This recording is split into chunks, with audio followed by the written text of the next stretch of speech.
আসসালামু আলাইকুম ওরহমতুল্লাহ। প্রিয় তাকদির ইসলামিক টিভির শ্রোতা ও বন্ধুরা, আশা করি আপনারা সকলেই ভালো আছেন। তাকদির ইসলামিক টিভির পরিবেশনায় আজকের গল্প অবরুদ্ধ নিশীথ। আর আমি আছি আপনাদের সাথে মোহাম্মদ আলী। গল্পটি লিখেছেন তেজস্মিতা মুর্তজা। ভিডিও এডিটিং করেছেন জে.আর. জাহিদ। তো চলুন দেরি না করে গল্পে ফিরি। আজকের গল্প অবরুদ্ধ নিশীথ। পরাগ পেছনের দিকে গেল। নৌকা বয়ে গাঙের কিনারা ঘেঁষে উঠে এসেছে তার সামনে দুজন। বাকি তিনজন তখন বাড়ির ভেতরে ঢুকে পড়ল। জয় দ্রুত ভেতরে ঢুকল। ওদের টার্গেট পলাশকে মুক্ত করা। এটা বুঝতে জয়ের যতটুকু দেরি লাগলো ততক্ষণে অন্তুর গলায় ড্যাগার ধরেছে ওরা। অন্তুকে জিজ্ঞেস করে, পলাশ কই? অন্তুর মনে হচ্ছিল এ যেন সিনেমা।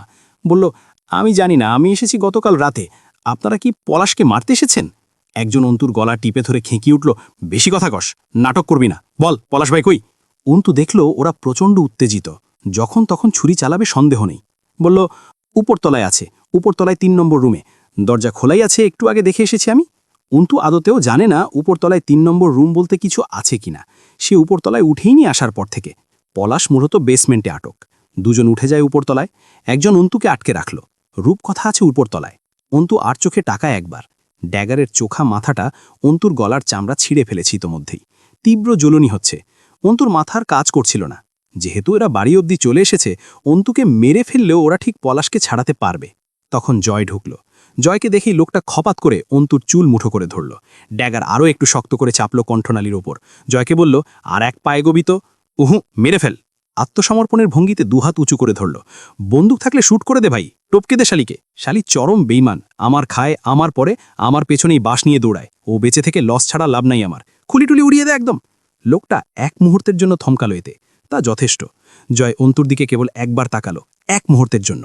এরপর গুলি চালালো, ঠ্যাং বরাবর। লোকটা ব্যথায় ছিটকে ওঠার সময় ছুরির আঘাত লাগল না। অন্তু জয়ের ট্রিগার লক্ষ্য করে মাথা পিছিয়ে নেয়। জয় এগিয়ে গিয়ে ঝুঁকে পড়ে হাসল। দুনিয়ায় গাছের চাইতে বিশ্বাসঘাতকের সংখ্যা বেড়ে গেছে রে মনসুর। এটা কি ঠিক? হামজা ভাই তোরে কত বছর পালছে, পলাশ তোরে কোন তাবিজে কিনছে বাক? জয় লোকটার মুখ বাধা থাকার পরেও কণ্ঠ চিনল। কুড়ুলের এক কোপে মাথাটা ঘাড় থেকে প্রায় আলাদা হয়ে গেল। এক ঝটকা রক্ত মুখে ছিটে এলো জয়ের। বুকের পশমের ফাঁকে রক্তের দানা আটকে রইল জয়ের। পরাগ ভেতরে উঠে আসে।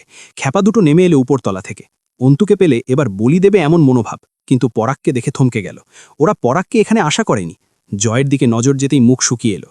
রূপকথা নেমে আসলো, পলাশ এখানে নেই, ওপর থেকে শুনে এলেন আমার মুখে। ওরা আজ আর মালকিনকে পরোয়া করছে না। রূপকথাকে হাতের কাছে পেয়ে ওকেই জিন্নি বানালো। এটা পলাশের অর্ডার। পলাশের বউ পলাশের দুশ্মন। বউকে ছাড় দিয়ে লাভ নেই। দুজন রূপকথাকে অস্ত্রের তলে ধরে পিছিয়ে গেল কয়েক কদম। জয় আঙুল ঢুকিয়ে দাঁত থেকে মাংসের টুকরো বের করছে দাঁতে। ওরা সতর্ক দূরত্ব বাড়িয়ে একটা ছুরি ছুঁড়ে মারল জয়ের দিকে। জয় তড়াক করে ছুরির দিকে পরাগকে ধাক্কা মেরে নিজেকে বাঁচায়। পরাগের হাতে লাগলো ছুরি। এরপর দুটো, মোট 3টা লাশ পড়ল মেঝেতে। অন্তুর ওড়না টেনে নিয়ে দাঁতের রক্ত মুছল জয়। বিশ্রী স্বাদ এশালাদের রক্তেও, ঠিক বলিনি পরাগ?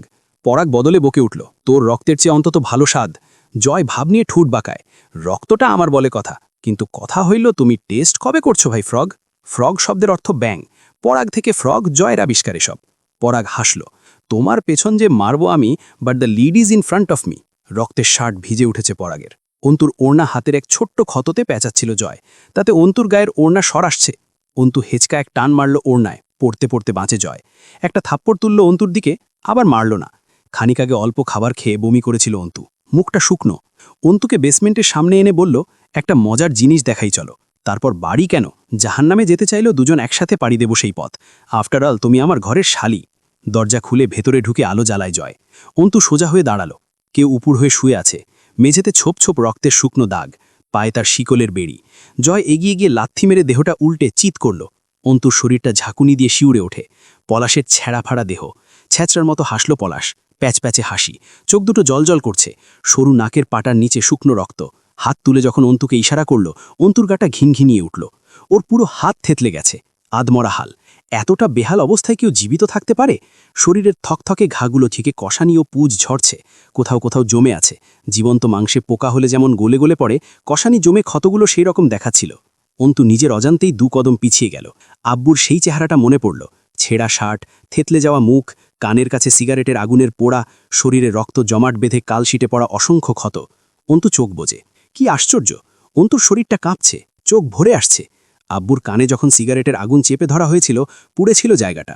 আব্বু কি চিৎকার করেছিল ব্যথায়? চোখ খোলে অন্তু। সেই তো কতদিন আগের ব্যথা। আব্বু নেই, এর মাঝে অন্তুর সাথে কত কি হয়েছে, কত সহনশীলতা এসেছে অন্তুর মাঝে। তবুও সইছে না। তরু, ব্লেডে ছিন্ন ভিন্ন শরীর, দুপায়ের মাঝ বিয়ে গড়িয়ে মেঝে ভেজানো পাজাধরা রক্তের স্রোত, নগ্ন শরীর, মুমতাহিনার খোবলে খাওয়া অর্ধপচা নষ্ট শরীর। জয় আরাম করে একটা চুরুট ধরিয়ে ধোঁয়া ছাড়ল। মুখে রক্ত লেপটে আছে। কবির পলাশকে তুলে চেয়ারে বসিয়ে বাঁধে। বেশ শক্তিশালী লাগছিল তখন পলাশকে। হাসছে। দুর্বল চিত্তে ওমন বিশ্রী হাসি অদ্ভুত দেখায়। অন্তু তাকায় জয়ের দিকে। জয় স্থির চোখে ইশারা করে পলাশের দিকে। এগিয়ে যেতে বলে। তাতে কিসের জন্য প্রশ্রয়? বহুদিনের পরিকল্পনা বোধহয়? অন্তুর জন্য এক উপহার নাকি? ঠিক যেমন বাচ্চার জন্মদিনে অভিভাবক দিয়ে থাকে। জয় সেভাবেই ইশারা করল উপহারের বাক্সের দিকে। অন্তু বিক্ষিপ্ত ভারী শ্বাস ফেলে। নাক শিউড়ে ওঠে তার। গলার ভেতরে দলা পাকায়। অন্তু এগিয়ে যাবার সময় জয় এক হাতে সিগারেট ঠোঁটের ভাঁজে ধরে অন্য হাত দিয়ে অন্তুকে সেই কুড়ালটা এগিয়ে দিয়ে বলল, জানটা আমার জন্য রেখো। অন্তু এগিয়ে গিয়ে পিছিয়ে এলো। শরীর কাঁপছে তার। হাতে বল নেই। তার হাত এখনো বুঝি মানুষ খুন করার মতো অথবা পৈশাচিক যন্ত্রণা দেওয়ার মতো শক্ত হয়নি। অন্তু হতাশ হয়। তার হাতে এখনো নমনীয়তা অবশিষ্ট। ঘৃণায় মুখ ফিরিয়ে পিছিয়ে এসে জয়ের হাতে কুড়াল ফিরিয়ে দেয়। জয় হাসল। সে জানত এমনটা হবে। নয়তো কেউ কুড়াল হাতে তুলে দিয়ে শিকারের জান রক্ষার আশা করতে পারে? শেষ একটান দিয়ে গোটা অর্ধেক চুরুটটাই ফেলে দিল। চোখে মুখে লেগে থাকা রক্ত তখন জমাট ধরেছে। কবির একটা বাক্স নিয়ে এলো। তাতে হাতুড়, বাটাল, ছেনি, র্যান্স, স্ক্রুড্রাইভার ইত্যাদি সব যন্ত্র মজুদ। পলাশের দুই হাতের পেরেকের আঘাতের জায়গাগুলো পুচে গলে পড়ার মতো থকথকে। হাত দুটো যেন আগুনের আছে বেশ যত্ন করে ঝলসানো হয়েছে। অবর্ণনীয় সাজা। সেই হাত দুটোকে জয় ইস্পাতের বিমের ওপর রাখে। মানুষের হাতের প্রতিটা আঙুলে 3টে করে হাড়ের সন্ধি থাকে। জয়ের লোহা পেটানো হাত। হাতুড় দিয়ে লোহা পিটিয়ে সোজা করার মতো পিটিয়ে পিটিয়ে পলাশের হাতের এক একটা গিরা ছোটালো। কি যে আর্তনাদ আর চিৎকার সেসব! রূপকথা ছুটে এলো। দরজার কাছে দাঁড়ালো। ওকে দেখে পলাশ কয়েক মুহূর্তের জন্য চুপ হয়ে যায়। যখন আরেকটা আঙুলের সন্ধিতে আঘাত হানে, আবার সেই চিৎকার। রূপকথা আবার চলে গেল। একবার পেছন ফিরে তাকালো, আবার চলে গেল। পলাশ তাকিয়ে দেখল তা। 2 হাতের 30টা অস্থি সন্ধি, তালুর সাথেকার আঙ্গুলের সন্ধি, শেষ অবধি কবজি সন্ধিটা। খুব যত্ন করে সেগুলো ভাঙল জয়। হাত দুটো লুলা হলো পলাশের। শুধু চামড়ার সাথে ঝুলে রইল। কোথাও কোথাও ফেটে রক্ত বেরিয়ে এলো। জয়ের হাত ঢেকে গেল সেই নতুন তরল রক্তে। জয়ের মনে হলো এই রক্তটুকু বোধহয় তরুর রক্তের ওপর পড়লে তরুর রক্তের স্রোত থামত, ধুয়ে যেত সবটা। পলাশের চিৎকারে কবির হাতে কান চাপে। ওমন পৈশাচিক যন্ত্রণাকাতর চিৎকার সহ্য করা যায় না। মনে হচ্ছে নরকের দূত যেন কোনো পাপীকে তার কর্মফল দিচ্ছে। এত ভয়াবহ কাতর চিৎকারে মানসিক অবস্থা বিগড়ে যায় মানুষের। অন্তুর এলোমেলো শ্বাস উঠেছিল। পলাশ চিৎকার করছিল। অথচ অন্তু শুনল আমজাদ সাহেবকে পলাশ মারছে। সিগারেটের আগুন চেপে ধরে কান ঝলসাচ্ছে। আমজাদ সাহেব আর্তনাদ করছেন। কেউ নেই বাঁচানোর। সেই আওয়াজগুলো অন্তু শুনতে পাচ্ছিল। একসময় মস্তিষ্কের উন্মোদনা আর সইতে না পেরে জোরে করে চেঁচিয়ে উঠল অন্তু কানে হাত চেপে। পাগলের মতো হাত পা ছুঁড়ে ছটফট করল। জয় হাতুড় ফেলে দৌড়ে উঠে আসে। আগলে ধরে অন্তুকে। শান্ত করার চেষ্টা করে। অন্তু চোখ মুখ খিঁচে বুঝে হাউমাউ করে কাঁদছে। আব্বু আব্বু করে ডাকছে, যেমনটা বাচ্চারা ঘুম ভেঙে মাকে ডাকে। জয় অস্থির হয়ে উঠল। সামলানো যাচ্ছিল না অন্তুকে। পলাশ জ্ঞান হারিয়ে পড়ে যায়। কবিরের মনে হলো পলাশের চিৎকার তার ভালোই লাগছিল এতক্ষণ, কিন্তু বুক ফাটা কান্নাটা অন্তু কাঁদছে। কবির টের পায় তার চোখ ভরে উঠেছে। এত করুণ শোনায় কোনো মেয়ের কণ্ঠে বাপের নাম ধরা কান্না। জয় নিজের রক্তমাখা হাত দুটো অন্তুর গালে রেখে ছোট বাচ্চা বোঝানোর মতো বলে, ঘরওয়ালি তাকাও, শোনো, আমি আছি, কিচ্ছু হয়নি। আমার বাপমা কোনো দিনই নাই। আমার কেউ নেই। মরে গেছি আমি। ওসব বালের ঝামেলা না থাকলেই ভালো। বিন্দাস লাইফ। চুপ করো, তোমার কাছে আমি আছি আপাতত। শোনো আরমিন, ঘরওয়ালি। অন্তু আরও বেসামাল হয়ে ওঠে। পলাশের দিকে ইশারা করে, ও আমার আব্বুকে মেরেছিল, আপনি সেদিন কিচ্ছু। কথা শেষ হয় না। রক্তমাখা ঠোঁট এগিয়ে নিয়ে গিয়ে শক্ত করে একটা চুমু খায় অন্তুর ঠোঁটে। ঠোঁট সরাতেই অন্তু আবার ছটফটিয়ে ওঠে। আপনি সেদিন ওখানে ছিলেন, তবু কিচ্ছু করেননি। আমার কেউ নেই। সুযোগ আসলে আমি আপনাকে। জয় এবারও কথা শেষ হতে দেয় না। অন্তুর চোয়াল দুটো 2 হাতে চেপে ধরে আবার ঠোঁটে ঠোঁট চেপে থামায়। এবার আরও গাঢ় ছিল সেটা। জয়ের রক্তমাখা ঠোঁট অন্তুর ঠোঁটে লাগে। অন্তুর ছটফটানি পেয়ে ওড়না পড়ে যাচ্ছিল কাঁধ থেকে। অন্তু কাতরাতে কাতরাতে ডুকরে কেঁদে ওঠে পাগলের মতো। আপনাকে আমি ক্ষমা করব না। সবাই যেভাবে শেষ হচ্ছে আপনিও হবেন। ওদের থেকে আলাদা নন আপনি। জয়ের রক্তমাখা হাতে অন্তুর ওড়না তুলে কাঁধে জড়িয়ে দিয়ে আঁকড়ে ধরল অন্তুকে ঠোঁট দিয়ে। জয়ের উন্মাদনায় অন্তু পিছিয়ে যায় কয়েক কদম। উত্তপ্ত নিঃশ্বাসে ছাড়খাড় দুজন। অঝরে কাঁদছে অন্তুর চোখ দুটো। জয় ছাড়ল না আর তৃতীয়বার। তার চটা ভ্রুতে রক্ত, মুখের সিংহভাগ রক্তে জর্জরিত। সেই অবস্থায় অন্তুকে তৃতীয়বারে এতটা শক্ত করে চেপে ধরে চুমু খেল, অন্তুর দেহটা আড়াল হয়ে গেল জয়ের বাঁধনে। চোখ দুটো খিঁচে বুজে রইল। পানি খাবার মতো অন্তুর দুঃখটুকু শোষণ করল জয়। টপ টপ করে পানিগুলো অন্তুর গাল বেয়ে পড়ছিল। জয় তার তোয়াক্কা না করে গিলল সবটা। বারবার দুই গালে হাত বোলায় জয়। অন্তু থামছে না। কান্নার তোড় বাঁধ ভাঙা, উপচে পড়া বিক্ষিপ্ত স্রোতের মতো সেই উন্মোদ স্রোতের বাহ্যিক কঠিন আর অভ্যন্তরীণ অদরবুদ্ধ এক বাঁধ তখন জয় আমির। কবির মলিন হাসে। তার কাছে দৃশ্যটা সেদিন রোম্যান্টিক লাগেনি। মনে হয়েছে এই এক মহাবিচ্ছেদের ক্ষণ বুঝি। কি আশ্চর্য, এটাকে কেউ মহাবিচ্ছেদ বলতে পারে বুঝি? যেখানে জয় আমিরের মতো এক জন্মগত ছিন্ন ভিন্ন প্রলয়ঙ্কর ঢেউ তার নিজস্ব প্রবাহে ছুটে গিয়ে কোনো বিক্ষিপ্ত নদীকে আলিঙ্গন করছে, তার অতল গহ্বরে একবার ভাসিয়ে নিয়ে গিয়ে নিজের তলহীন তলদেশ দেখিয়ে বলছে, আমি এক চিরশূন্যতর কৃষ্ণ গহ্বর। তার গভীরতা অসীম। সেই অসীমতায় তোর দুঃখ কেন আরমিন? গোটা বিশ্ব ব্রহ্মাণ্ডকে তলিয়ে নিতে পারি। অন্তু সেদিন একসময় এলোমেলো হয়ে গেছিল। শক্ত হাতে বাঁধা দেওয়া হাত দুটো নরম করে গুটিয়ে জয় আমিরের রক্তমাখা শার্টটা আঁকড়ে ধরে হু হু করে কেঁদেছিল। বলেছিল, আমি আপনাকে কোনোদিন ক্ষমা করব না জয় আমির। যেমন ওরা পায়নি শেষ অবধি, আপনিও প্রকৃতির কাছে ক্ষমা পাবেন না অন্তু। জয় পাথরের মতো দাঁড়িয়ে রইল। কেউ কাউকে জড়িয়ে ধরেনি সেদিন। জড়িয়ে নেবার সম্পর্ক তো নয় তাদের। অন্তু হিংস্র হাতে জয়ের শার্ট খামচে ধরে বুকের উপর কপাল ঠেকিয়েছিল। রক্তমাখা জয় আমির তখন বেসমেন্টের নষ্ট ব্যাটারিহীন ঘড়ির দিকে চেয়েছিল অপলক। পরাগ জয়কে মারতে এলো। দৃশ্যটা দেখে আলতো হাসল। কবির তার দিকে হাসল, এরপর বেরিয়ে গেল বেসমেন্ট থেকে। জয়ের ফোন বাজছিল বিগত 5 মিনিট ধরে। কবির ফোন এনে দিল। অন্তুর পাশে বসে এক গ্লাস পানি দিয়ে বলল, ভাবি পানি খান, অল্প একটু খান, আপনার শরীর তো ভালো না এমনি। কল রিসিভ করতেই হামজার দারাজ গলা ভেসে এলো, এই আচ্ছা, কোথায় মদ গিলে পড়ে আছিস? হুঁশ থাকে না? জয় গম্ভীর হয়ে বলল, এমনও তো হতে পারে, হানিমুন যাপন করছিলাম, জোয়ান ভাই বউ নিয়ে ঘুরতে এসেছে, আক্কেল নাই তোমার? হামজা এই রসিকতায় আরও ক্ষুব্ধ হয়ে উঠল। যা বাচ্চা, তোর আব্বারা দেখ মনে হয় এতক্ষণে পৌঁছে গেছে গাঙের কুলে। শুধু রূপকথা থাকল সেখানে। সবাই বেরিয়ে পড়ল উল্টো পথ ধরে। পলাশকে পেছনের ছিটে শুইয়ে দেওয়া হলো। পরাগ অন্য পথে গেল। জয়, অন্তু, কবির ও পলাশ এক গাড়িতে গেল।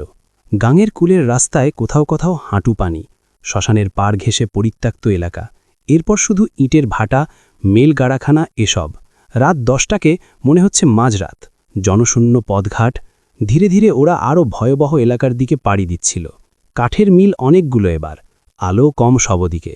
ঘন জঙ্গল ও বিস্তর মাঠ, শনশনে মাঠ, অভিশপ্ত এক রাত। কবিরকে গাড়ি চালাতে দিয়ে পলাশকে জাগাতে চেষ্টা করল জয়। গাড়ি এক জায়গায় দাঁড় করিয়ে কোনো আশ্রয় খুঁজতে গেল জয়। এভাবে রাস্তায় রাস্তায় ঘুরলে বড়জোর আধা ঘন্টার মধ্যে পুলিশের হাতে পড়তে হবে নির্ঘাত। কোনো বসতিতে ঢুকে পড়ার চেয়ে ভালো কাজ নেই এই মুহূর্তে। সব মিল মালিকেরা দূরবর্তী। চৌকিদাররা পাহারায় আছে।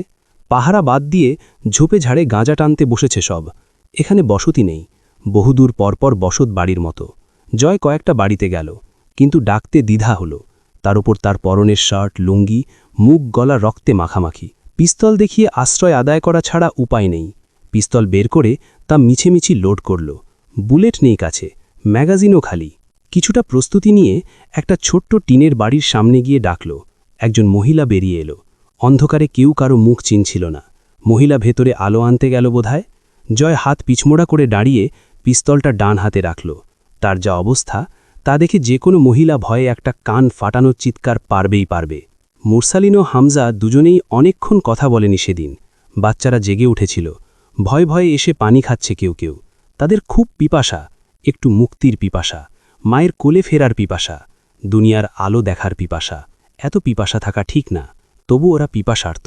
হামজা বলল, দলের বহুত লোক জিম্মি তোমাদের কাছে, তাদের হদিস দাও। মুরসালিন চুপ। হামজা নিজেকে দমন করল। যথাসম্ভব শান্তস্বরে বলল, একই কথা বলতে বলতে আমি ক্লান্ত হয়ে যাচ্ছি। তুমি হচ্ছ না শুনে শুনে? মুরসালিন, ফজরের আজান পড়ছে, নামাজ পড়ব। হামজা বেরিয়ে এসেছিল। ওদের হাত পা বাঁধা নয়, কিন্তু সবাই আঘাতপ্রাপ্ত, ক্ষতবিক্ষত। না হলেও ওই অবরুদ্ধ কুঠুরি ছেড়ে বেরোবার উপায় নেই। অজু করে মুরসালিনের ইমামতিতে এক বদ্ধ দেয়ালের বেষ্টনীতে ফজরের নামাজ আদায় করল সকলে। নামাজ শেষে অনেকক্ষণ মোনাজাতে হাত তুলে বসে রইল মুরসালিন। ওকে বোঝা যায় না, গায়ে পাঞ্জাবি বা জুব্বা চড়ায় না, পরে জিন্স প্যান্ট, গালে সুন্নতি দাড়ি নেই, নেই কোনো ইসলামী লেবাস।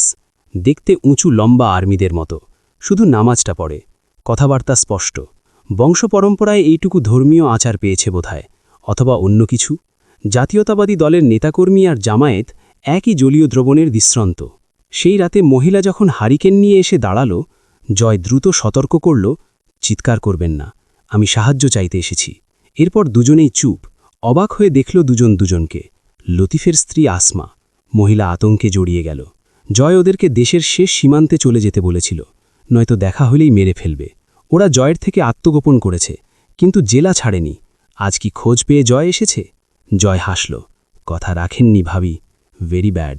আসমা কথা বলতে পারে না। জয় বলল, দরজা খোলা রাখুন। সে গাড়িটাকে নিয়ে এসে টিনের ফটক খুলে উঠানে ঢুকিয়ে রাখল। উঠানটা ছোট, লতিফ ঘামছে, এখনও ক্রাচে ভর করেও ঠিকমতো হাঁটতে পারে না। সমস্ত সম্পত্তির প্রায়টাই পায়ের চিকিৎসায় খরচা হয়ে গেছে। কবির ও জয় মিলে পলাশকে নামিয়ে বারান্দায় রাখল। মাটির ঘর, পাটখড়ির বেড়া, পাশে টিনের কাঠের মিল। জয় জিজ্ঞেস করল, লতিফ ভাই, উডমিল কি আপনার নাকি? লতিফের শরীরটা কাঁপছে। সে কোনো মতো ঘাড় নাড়ল। জয় বলল, আপনার একটা ক্ষমার পথ আছে, মানে আমি কাউকে ফার্স্ট টাইম সেকেন্ড চান্স দেব। আসমা পলাশের অবস্থা দেখে বমি করে ফেলল। এত বিদঘুটে জীবিত লাশ সে দেখেনি আগে। দ্রুত ঘরে চলে গেল, সঙ্গে অন্তুকেও নিয়ে গেল টেনে। জয় আমিরের স্ত্রী বলে কথা। জয় বাড়ির সমস্ত আলো নিভিয়ে একদম স্বাভাবিক ও নীরব থাকার আদেশ দিল সবাইকে। আপাতত আগামী ৩-৪ ঘণ্টা চুপ থাকতে হবে। পুলিশ রাস্তা দিয়ে যেতে পারে, কিন্তু এই বিরান জায়গায় অথবা কোনো বসতিতেই সার্চ করে দেখবে না, প্রশ্নই ওঠে না। আসমা কিচ্ছু শুনল না। সকলের জন্য রান্না করতে গেল। অন্তু গিয়ে বসল তার পাশে। বিভিন্ন কথাবার্তা হচ্ছিল। রান্নাঘরটা ভেতরে। অন্তু সাহায্য করছিল। তার আসমাকে ভালো লাগছে। আসমারও তাকে চরম পছন্দ হয়েছে। অন্তুর ভেতরে শঙ্কা কাটছিল না, তবু সে স্বাভাবিক থাকতে চাইল। আজকাল এসব আর গায়ে লাগে না। জয় রাত 2:30টার দিকে গোসল করে লতিফের একটা লুঙ্গি পরল। কবির রাস্তার পাশে পেশাব করার ভঙ্গি করে আশপাশ দেখে এলো, কোনো অস্বাভাবিকতা নেই।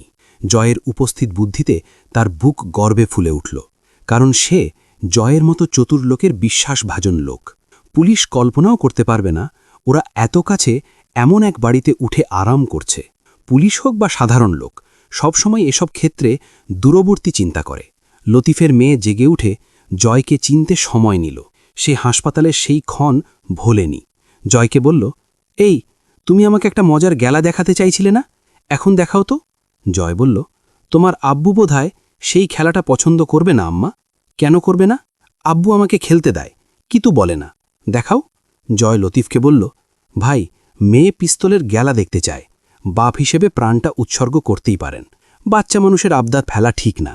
তারপরই মনে পড়ল তার কাছে এক্সট্রা বুলেট নেই, ম্যাগাজিন খালি। কিন্তু এই দুর্বলতা তো প্রকাশ করা যাবে না। পিস্তল হতে পারে মানুষের সবচেয়ে বিশ্বস্ত ও কার্যকর সঙ্গী, হোক তার ভেতর ফাঁপা, দেখলেই লোক ডরায়। রাত 3:30টার পর পলাশকে কাঠের মিলে নেওয়া হলো। পলাশের শ্বাস পড়ছে ধীরে ধীরে। লতিফ ঠকঠক করে কাঁপছে, তার চোখে মুখে নিদারুণ আতঙ্ক। জয় যা করতে চাইছে তা সুস্থ মানুষ দেখতে পারে না। সেদিন শেষ রাতের দিকে লতিফের কাঠের মিলের উড ওয়ার্কিং সারফেস মেশিন চালু করা হলো, যা দিয়ে শত শত বছরের হাতির মতো মোটা মোটা গাছ এক নিমেষে ফালা ফালা করে ফেলা হয়। পলাশকে সেই মেশিনের ওপর শোয়ানো হলো, হাত পা বাঁধা। জয় অপেক্ষা করল ওর চোখে মুখে মৃত্যুর করুণ সেই অসহায় ভয়টা ফুটে ওঠার। পলাশ তো পাগল, তবু বোধহয় মৃত্যু বিষয়টাই এমন যাকে যাকে গ্রাস করে তার অন্ধকার গর্ধে। পলাশের সেই চোখারানি জয়কে খুব শান্তি দিচ্ছিল। পলাশের দেহটা আস্তে আস্তে এগিয়ে যাচ্ছিল চলন্ত ব্লেডের দিকে। চি চি শব্দ হচ্ছে। কবির ও লতিফ বেরিয়ে গেল। সারা মেঝেতে ত্রিপল বিছিয়ে দেওয়া হয়েছে। রক্ত আটকে থাকতে পারে এমন সব যন্ত্র সরিয়ে নেওয়া হলো। পলাশ সেই চলন্ত উড কাটার ব্লেডের দিকে চেয়ে দেখল, সাথে সাথে চোখটা বন্ধ করল। হাত দুটো থেতলানো কিমা, হাড়ের সন্ধি নেই, ঝুলছে। সেই যন্ত্রণা ভুলে গেল সে। তার বাঁচতে ইচ্ছে করছে না, তবে অদ্ভুত এক ভয় গ্রাস করেছে। তার এত ক্ষমতা, এত বড়াই। পলাশ নামে মানুষ থরথরিয়ে উঠেছে এই তো কদিন আগের কথা। সে মানুষের বসত জমি, ব্যবসার পয়সা, বউ, সন্তান, মেয়ে, দেশের সম্পদ কিছুই ছাড়েনি। মানুষ এভাবেই কাতরেছে। কত লোকই যে এই জীবনে তার নোংরা পা দুটো জড়িয়ে ধরে হু হু করে কেঁদেছে। কেউ প্রাণ ভিক্ষা চেয়েছে, কেউ বা বলেছে, আর মারবেন না, আর মারবেন না, ওরে আল্লাহ। পলাশ সেই সব আহাজারি শুনতে পাচ্ছিল। রূপকথার চিৎকারও কানে এলো। কি আশ্চর্য! কত মেয়ে হাত জোড় করে সম্মান প্রার্থনা করেছে, তার খারাপ লাগেনি। মানুষ ভাতের চাল কেনার পয়সাটুকুও তার হাতে সঁপে দিয়েছে জানের ভয়ে। তারপর নিশ্চয়ই না খেয়ে থেকেছে। সামান্য মুদির দোকানিকেও যে ছাড়েনি পলাশ। মৃত্যুর ভয় তাদের এত বোকা ওরা। ওরা কি জানে ওদের চেয়ে পলাশেরা কত কঠিন শাস্তি ভোগ করে বিদায় হয়? তা জানলে ওরা ভয় পেত কি? সবচেয়ে বড় আশ্চর্য হলো পলাশ সে সেই সব লোকের হাতে মরছে না। না, তারা তাকে শাস্তি দিচ্ছে না। অজব ব্যাপার, তার কাল আজ জয় আমির, যার নিজের পাপেরই অন্ত নেই। আর সে আবার শাস্তিকে ভয় পায় না। প্রথমে পলাশের কোমর সমান 2 ভাগ হয়ে গেল। এক ভাগ দুটো পা ও কোমর, অপর ভাগ পেট থেকে মাথা। গোসল করে বিশেষ লাভ হলো না। ফোয়ারার মতো রক্ত ছুটছে চারদিকে। জয়ের গোটা দেহ ভিজে উঠল পলাশের রক্তে। ওপরের ধরটাকে ঘুরিয়ে মেশিনের ব্লেডের নিচে দিল। ছোট ছোট টুকরো হলে বহন করতে সুবিধে হবে। তার শুধু মাথা চাই, বাকি অপ্রয়োজনীয়। 2 হাত ও মাথাসহ মোট 4 টুকরো হলো। বাকি টুকরোগুলো বিশাল এক পলিথিনে ভরে তারপর ছালার বস্তায় ভরল। মাথা আলাদা করে আরেক বস্তায় ভরে লতিফকে ডাকল। হামজাকে কল করল। লোক দরকার। এরকম ভয়ানক কাজ কারা করতে পারবে তাদের যেন পাঠায়। চর্বি, রক্ত, মাংসের টুকরো, শরীরের কত রকমের কি রক্তের সাথে মিশে মেশিনে পড়ে আছে। মেশিনটা খুলে ফেলে দিতে হবে। ত্রিপল উঠিয়ে ফেলল। গোটা ঘর পরিষ্কার। ত্রিপলটাও ভাটার পুকুরে ধুয়ে আনল কবির। অন্ধকার থাকতে থাকতে সব করলে ভালো। তা বোধহয় হবে না। হামজা এখন লোক পাঠাবে না, সেটা ঝুঁকিপূর্ণ। পরদিন সকালে নিজেই বেরিয়ে গিয়ে কোথার থেকে যেন বড় বড় ইলিশ কিনে আনল জয়। ইলিশ মাছে তার জন্মের দুর্বলতা। ল্যাজ ভর্তা, ইলিশ মাছ ভাজা, সেটাকে জ্বালিয়ে খাওয়া অথবা যে কোনো পদে তার না নেই। ইলিশ মাছ খেতে তার নিজেকে খাঁটি বাঙালি মনে হয়। খাওয়া দাওয়া করে অন্তু কবিরকে নিয়ে বেরিয়ে পড়ল জয়। বাকিটা হামজা সামলাবে।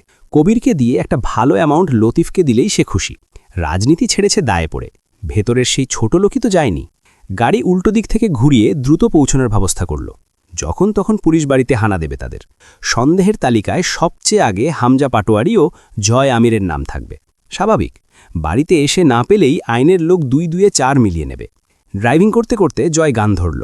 আমি যত চাই আমার মন রে বুঝাইতে, মন আমার চায় রঙের ঘোড়া দৌড়াতে। ও পাগল মন রে, মন কেন এত কথা বলে। লতিফের লুঙ্গি প্রিন্টের, তার বিরক্ত লাগছিল। লুঙ্গি হবে সাদা, এসব প্রিন্ট কেন? কাস্টডিতে বসে রূপকথার ভীষণ গরম লাগছিল। মাথার ওপরে স্পটলাইট জ্বলছে, তাতে অস্বস্তি বাড়ছিল। খানিক বাদে 2জন কর্মকর্তা এলো। পানির গ্লাস এগিয়ে দিল। রূপকথার পিপাসা নেই। সে কক্ষের চেয়ারে টেবিলের মতো নির্লিপ্ত। অফিসার জহিরুল আলমগীর জিজ্ঞেস করলেন, আপনার স্বামী এখন কোথায়? তো আমি জানি না। খুব কমন একটা জবাব। কানে পচন ধরেছে এই শব্দ দুটো শুনে শুনে। নতুন কিছু বলুন। রূপকথা বলল, আমি জানি না কথাটিকে নতুন আর কিভাবে বলা যায় সেটা জানা নেই। জানা থাকলেও আপাতত মাথায় আসছে না। খুব পেরেশানির মধ্যে আছেন? জি না। পেরেশানি কি? ভালোই তো লাগছে। ভালোই লাগছে। লাগছে। লাগবে না বেশিক্ষণ। আর কিছুক্ষণ জানি না বলতে থাকলে খারাপ লাগার কাছে নিয়ে যাব। রূপকথা চুপচাপ। জহিরুল বলল, পানিটা খেয়ে নিন, ভালো লাগবে। আমার খারাপ লাগছে না। কিছুক্ষণ ভ্রু কুচকে তাকিয়ে রইল জহিরুল। খানিক বাদে কক্ষে আরও কয়েকজন কর্মকর্তা এলেন, সাথে একজন মহিলা কনস্টেবলও। রূপকথার নির্বিকার দুর্বোধ্য মুখখানাও সুন্দর। শাড়ির আঁচলটা চেয়ার ছেড়ে মেঝেতে লুটোপুটি খাচ্ছে। আমাদের কাছে খবর আছে কুখ্যাত সন্ত্রাসী পলাশ আসঘর নিজের 3য় আবাসে আমাদের 2 অফিসারকে খুন করে পালিয়েছে। এরপর গাঙের পাড়ের বাড়িতে গিয়ে উঠেছিল, আর সেখানে আপনি আগে থেকেই ছিলেন। জি, খবরটা ঠিক। আর আপনি বলছেন আপনি জানেন না? আমরা কি বোকামির ফান্ড খুলে বসে আছি? ভালো কথায় জীবনেও আপনারা মুখ খোলেন না, তখন ক্যালানি দিতে হয়। আর লোকে বদনাম করে ডিপার্টমেন্টের। আপনি ওখানে উপস্থিত ছিলেন আর আপনি জানেন না? হ্যাঁ, যতক্ষণ সে ওই বাড়িতে ছিল ততক্ষণ জানতাম। এরপর ওই বাড়ি থেকে যখন পালালো তখন তো আমাকে বলে যায়নি, সঙ্গেও নিয়ে যায়নি। আপনারা আমাকে ওই বাড়িতে একা পেয়েছিলেন। একা পাইনি ম্যাডাম, আশপাশ থেকে কয়েকটা ছোকরাদেরও সাসপেক্ট করা হয়েছে। তাদের পরে ধরি, আগে আপনারা জন্মের বাটপারি করে নেন। বাড়িতে আমি ছিলাম, ছোকরাদের হিসেব আমার সাথে নেই অফিসার। তা ছিলেন, তার মানে এই নয় যে আপনাকে বলে যায়নি, ঘরের বউকে বলে যায়নি। রূপকথা হাসল, অবর্ণনীয় হাসির রেখা। উপস্থিত কর্মকর্তারা একে অপরের দিকে তাকালো রূপকথার সেই হাসিতে। পলাশ আসগর এত বড় কুখ্যাত সন্ত্রাসী, তার মাথা খারাপ তো থাকার কথা না। সে এটুকু নিশ্চয়ই জানে, যত আপনই হোক, পুলিশের মার খেলে সবাই সত্যি কথা গড়গড় করে বলে দেয়। আমাকে বলার হলে আমাকে সঙ্গেও নিত না। সকলে কিছুক্ষণ চুপ করে রইল। জহিরুল খুব তীক্ষ্ণ সন্দেহহীন চোখে চেয়ে বলল, আপনি খুব শেয়ানা মহিলা, যুক্তির মার প্যাচে পুলিশকে ঘোল খাওয়াতে চাচ্ছেন? খুব উগ্র হয়ে উঠল অফিসার। রূপকথা চুপচাপ। জহিরুল ছোট দুটো অফিসারকে আদেশ করল, রিমুভ হার টু রিমান্ড। রূপকথা নির্দ্বিধায় চুপচাপ সাথে চলল। তার চলনে উদ্বেগ নেই, ভয় নেই, চিন্তা নেই, মুখে কঠোর নির্লিপ্ততা। চোখ দুটো ভীষণ জ্বলছে। জীবনের গড়মিলের হিসেবগুলো সামনে আসছে। মাথাটা ফাঁকা ফাঁকা।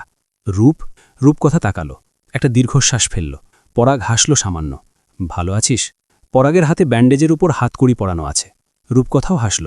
ভালোই তো। দুজনকে দুই দিকে নিয়ে চলে গেল কর্মকর্তারা। পরাগ একবার পেছন ফিরে রূপকথার নিঃশব্দ চলন দেখল। শাড়ির আঁচল মেঝের ওপর ছেঁচড়ে যাচ্ছে। ধীর পায়ে হাঁটি হাঁটি এগিয়ে যাচ্ছে রূপকথা। সে রাজন আসগরকে কত নিষেধ করেছিল রূপকে পলাশের ঘরে বিয়ে না দিতে। জয়দের আসনের এমপি সাহেবের ভাগ্নি বাপ্পি মণ্ডল এলো, বিরাট নেতা। সে এলো বড় ঘরে। হামজা বিরক্ত হয়ে গেছে। হামজার বিরক্তি মানে আস্তে করে খালাস করে দেওয়া, কখন জানি মেরে টেরে ফেলে। কিন্তু হুট করে মেরে ফেললে স্বীকারোক্তি কে দেবে? হামজা জিজ্ঞেস করে, তুমি হেফাজতে ইসলামের সমর্থক মুরসালিন? আমি কিছুতেই খাঁটি নই ভাই, আমি শুধু আপনাদের সমর্থক নই, আর এটা খাঁটি। হা হা, 2013-র সেই রাজধানীর আন্দোলনে ছিলে না তুমি? আমি ছিলাম না, মুস্তাকিন ভাই ছিল। জানেন তো, মুস্তাকিন ভাই হাফেজে কোরআন আর ইসলামী বিশ্ববিদ্যালয়ের ছাত্র ছিল। আমি তো বেডুইন, আমি ওসব আন্দোলনে থাকব কেন? আর আজ যা করছো সেটা কি? ওহ, এই বাচ্চাদের জন্য কি করছি? অনেক কিছুই তো করছো, ক্লান্ত স্বরে বলল হামজা। করলেও সেটা ওরা কমি মাদ্রাসার ছাত্র অথবা জামায়াতের অন্তর্ভুক্ত বলে নয়। ওদের জায়গায় যে কোনো বাচ্চারা থাকলেও আমার ব্যবহারে পরিবর্তন হতো না। তাছাড়া ওরা কোনো দলের সাথে সংযুক্ত নয়, অন্তত এই বয়সে। কেউ সাবালক নয় এখানকার। আপনারা জুলুম করছেন। কি করছি? মুরসালিন চুপ রইল। বাপ্পি মুখ খুলল। জুলম এখনও করিনি মুরসালিন, করব। বিরোধী দলের অ্যাক্টিভ নেতাকর্মী তুমি। তাতে কি? রাজনীতিতে কি বিরোধী দল থাকবে না, নাকি আপনারা একচ্ছত্র অধিপতিত্ব চান? না, তা চাই না। তাহলে তো হলোই। তোমরা জঙ্গিবাদদের সাথে হাত মিলাইছ। সে তো আপনারাও কত দলের সাথে মহাজোট করে ক্ষমতায় এসেছেন, আর এবার নির্বাচন ছাড়াই। এটাকে কিভাবে দেখেন? বাপ্পির মুখ লাল হয়ে উঠল। কোষে এক ঘুষি মারল মুরসালিনের মুখে। ফাটা ঠোঁটের শুকনো ক্ষত তাজা হয়ে রক্ত বেরিয়ে এলো। মুরসালিন আলতো হাসে। সত্যি কথা নিতে পারেন না, এটা আপনাদের দলের সবচেয়ে বড় সংক্রামক ব্যাধি। সত্যি কথা কইতে গেলেই কারাবাস, খুন, গুম, মিথ্যা মামলায় ক্ষমতাচ্যুতি। খারাপই লাগে আপনাদের অবস্থা দেখলে। আর কে ঠেকায়? বৃষ্টির মতো মার পড়ল মুরসালিনের গালে। তখনও মুরসালিনের হাত পা বাঁধা। রক্তাক্ত হয়ে উঠল গোটা মুখটা। দাঁত নড়ে গিয়ে মাড়ি থেকে রক্ত পড়ছে। হামজা থামালো। পাগলামি করিস না বাপ্পি, কিছুই হবে না এতে। বড়জোর জ্ঞান হারাবে, সময় নষ্ট হবে। কথা বলতে থাক। বাপ্পি বকে উঠল। খানির চেংরা, তোরা মারস নেই আরো করে? আমাদের ছেলেরা তোদের হাতে জখম হয়, খুন হয়, সুরের বাচ্চা, সেসব হিসেব রাখো না পুত। মুরসালিন রক্তাক্ত মুখে চমৎকার হাসে, দেখতে অদ্ভুত লাগে। বলে, এক পীর আর তার মুরিদ একবার ডালিম খাচ্ছিল। দেখা গেল মুরিদের সামনে অনেক বীজ জড়ো হয়েছে। পীর ঠাট্টা করে বলল, ওহে বৎস, এত ক্ষুধা তোমার, এতটা ডালিম খেয়েছ? মুরিদ তাকিয়ে দেখল তার পীরের সামনে কোনো বীজ পড়ে নেই। মুরিদ হেসে বলল, হুজুর, আমি ডালিম খেয়ে তাও বীজ রেখেছি। আপনি তো বীজও ফেলেননি যে গুণে দেখা যাবে কতটা ডালিম খেলেন। ক্ষুধা কি হুজুর আমার বেশি? মুরসালিন হাসল। আপনি কি বুঝতে পারছেন আমার কথা? আমাদের ছেলেরা যখন অত্যাচারিত হয়ে মরে, তখন ওদের মরদেহের হদিশটুকুও পাওয়া যায় না যে গুণে দেখব কতগুলো মরল, অথবা তা দেখিয়ে আইনের কাছে বিচার চাইব বা মানুষের কাছে সিম্প্যাথি। কিন্তু আমরা মারলে তার এক একটা খামচিও দেশবাসীকে দেখিয়ে সমর্থন কামাচ্ছেন। কথা শেষ না করে হাসল মুরসালিন। লুঙ্গির নিচে একটা আন্ডারপ্যান্ট পরা দরকার, কিন্তু জয় আমির জীবনে আন্ডারপ্যান্ট কেনেনি। হামজা থাকতে সে আন্ডারপ্যান্ট কিনবে কেন? রাত 12:30 মতো বাজে। হামজা কিছু কাগজপাতি দেখছিল। কুয়েল পাশে বসে এটা ওটা নাড়ছে আর ঝগড়া করছে হামজার সাথে। আজকাল হামজা তাকে বেশ সময় দেয়।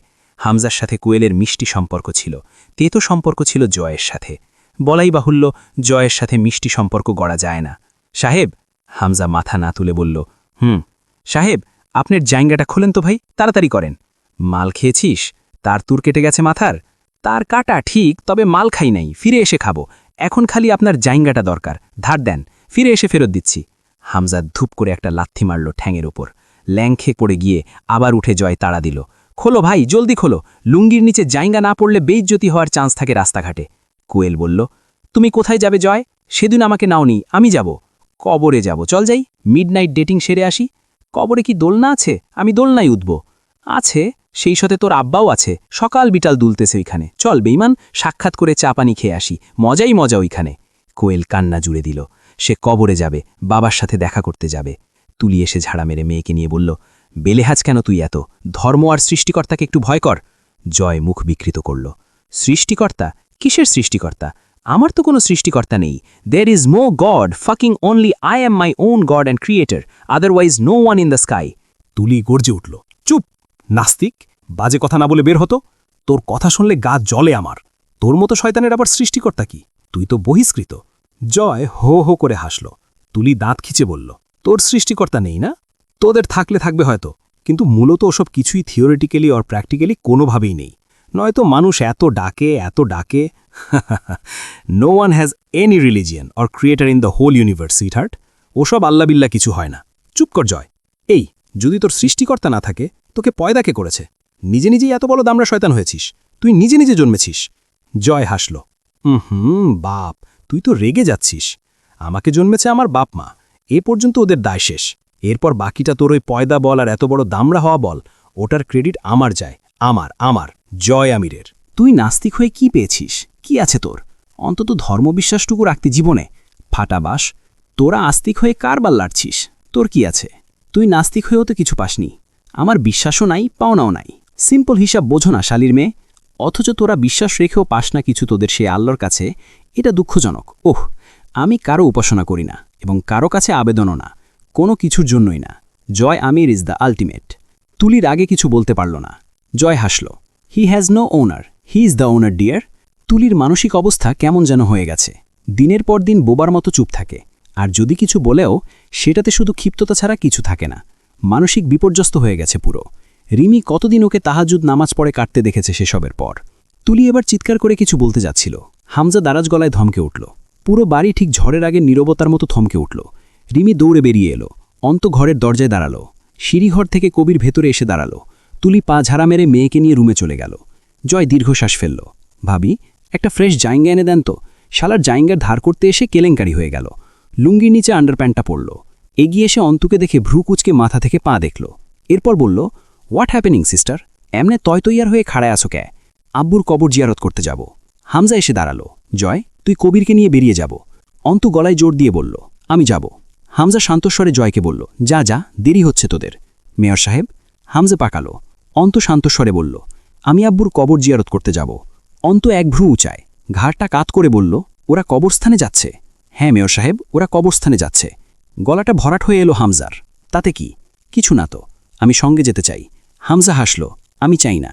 অন্ত আগের চেয়ে নিচু গলায় বলল, আর এজন্য হলেও আমি চাই মেয়র সাহেব, অন্তত পলাশ আজগরের ধরহীন মাথাটা দাফন হবার সময় সেই স্থানের খুব কাছাকাছি থাকার জন্য হলেও যেতে চাই। তার শেষকৃত্যের সহযাত্রী হতে চাই। আবদারটুকু পূরণ করুন মেয়র সাহেব। আপনি তো জনদরদি, সেবক। দুজনের দুর্বোধ্য এক দৃষ্টি বিনিময় হল। সেই দুই জোড়া চোখে আগুন জ্বলছে, ভিন্ন সেই আগুনের জ্বালানি। কারোটা কাঠখড়ি, কারোটা পেট্রোলিয়াম, কারোটা প্রজ্বলন, কারোটা দহন। সেই আগুন চোখে চেয়ে হামজা যখন আলতো হেসে আত্মসমর্পণের ভঙ্গি করল, দেখতে ভয়াবহ লাগল। অন্তত অগ্রাহ্য করে মাথার চওড়া ওড়নাখানি কপাল অব্দি টেনে নিয়ে বেরিয়ে গেল জয়ের পেছনে। পলাশের মাথাটায় পচন ধরেছিল। গরমের কাল, তার উপর বস্তায় বাঁধা ছিল একদিন। খাদেম দাঁড়িয়ে কাঁপছে। ছোট্ট একটা শাবল দিয়ে মাটি খুঁড়ছে জয় তরুর কবরের পাশে। কবির বস্তা হাতে দাঁড়িয়ে। অন্ত ফটকের বাইরে দাঁড়িয়ে সেদিন আব্বুর জন্য দোয়া করেছিল, কিন্তু কাঁদেনি। আব্বুর সাথে কথা বলল, তবুও কাঁদল না। আব্বুর কবরটা ডান পাশের সারিতে, তরুরটা অপর পাশে। সেই কবরের ডান পাশে জয় পলাশের মাথাটা পুতল। অন্তুর আব্বুটা নেই। ডাক্তার বলেছিলেন, পলাশ যেভাবে থেতলে মেরেছিল আমজাদ সাহেবকে, তাতে করে পরে সেসব দূষিত রক্ত জমে টিউমার এবং তা থেকে ক্যান্সার হবার প্রবল সম্ভাবনা রয়েছে। অন্ত খেয়াল করল, তার যন্ত্রণা হচ্ছে না। কবরের ফটক ধরে তীক্ষ্ণ চোখে চেয়ে দেখল জয়ের দক্ষ হাতের দাফন কার্য। অন্তর মা কাছে নেই। ভাবি অন্তঃসত্ত্বা, সে পড়ে আছে এক কারাগারে। সে যতই গলাবাজি করুক, সে আছে খুখার অধিপতিদের হাতের থাবার নিচে। তবুও অন্তর কোনো দুঃখ নেই, একটুও কষ্ট লাগছে না। জয় সারাদেহে মাটি মেখে এসে দাঁড়ালো। অন্ত কাঁদছে না, তার মুখে এক ফোঁটা কাতরতা নেই। জলজল করছে মুখখানি। এখনও চেয়ে আছে পলাশের মাথার কবরের দিকে। জয় ডাকল, ঘরওয়ালি। অন্তু তাকালো, কাজ শেষ, যাব আমরা? থাকবে নাকি? বেশ তো লাগছে। জয় হাসল, অথচ তার খেয়াল অন্তুর নির্লিপ্ত মুখটার দিকে। তাতে সন্তর্পণে ফুটে আছে অদ্ভুত শাসি। এই অন্তু কেমন যেন। শুধু প্রতিবাদী অন্তু বোধহয় সরল ছিল। সেই প্রতিবাদের সাথে এখন কি যুক্ত হয়েছে? আগেরবারও এখানে এসে অন্তু পাগলের মতো কেঁদেছে। ফটকের বাইরে বিশাল পুকুর, তরতরে পানি, আকাশে চাঁদ নেই, কালো হয়ে আছে। দুজন গিয়ে পুকুর পাড়ে বসল। কবিরকে জয় বলল, বাড়ি গিয়ে কড়কড়া একখান ঘুম দে যা। যা, আপাকে রেখে কেমনে? ওরে শালা, শোন কবির, ইমানদাররা পেছন মারা খায়, মনে রাখিস। কবির হাসে, একটু দূরে দাঁড়িয়ে সিগারেট ধরিয়ে তাকিয়ে থাকে ওদের দিকে। অসীম দূরত্ব দুজনের মাঝে। এই দূরত্বের অস্তিত্ব অদৃশ্যে, আর এই যে দৃশ্যমান নৈকট্য, তা অস্তিত্বহীন। চেয়ারের সাথে মাথাটা হেলে পড়েছিল রূপকথার। মহিলা কনস্টেবল এসে থুতনি চিপকে সোজা করে দিলে আবারও পড়ে গেল। চুলের কয়েক গাছি উঠিয়ে নেওয়া হয়েছে। ডান হাতের 3টে ও বাঁ হাতের 2টো নখ উপড়ে ফেলা হয়েছে। রড দিয়ে পেটানো হয়েছে। অকঠ্য গালিগালাজও করা হয়েছে। সেসব শুনলে কোনো সুস্থ মানুষ চুপ থাকতে পারে না। রূপকথা আরাম করে শুনেছে সেসব। মামলাটা জাতা নয়। শীর্ষ সন্ত্রাস পলাশ আজগরের স্ত্রী। এত মার খেয়েও মুখ খোলার নাম নেই। পাথরের মূর্তির মতো চুপ থাকে। পুলিশগুলো অবাক হয়ে গেল। মেয়ে মানুষ এমন হয় না। প্রতিটা আঘাতে রূপকথা চোখ বুজে ফেলে। দেখে মনে হয় যেন কিছু অনুভব করছে, কিছু মেলাচ্ছে। রূপকথা পলাশের করা আঘাতের সাথে পুলিশের আঘাতগুলো তুলনা করেছে। এখনও অবশ্য বুঝতে পারছে না কোনটা যন্ত্রণাদায়ক বেশি। তার মনে হচ্ছে পলাশেরটা। কারণ পলাশ আঘাত করলে সে চিৎকার করত, কাঁদত, পলাশের কাছে মুক্তি ভিক্ষা চাইত।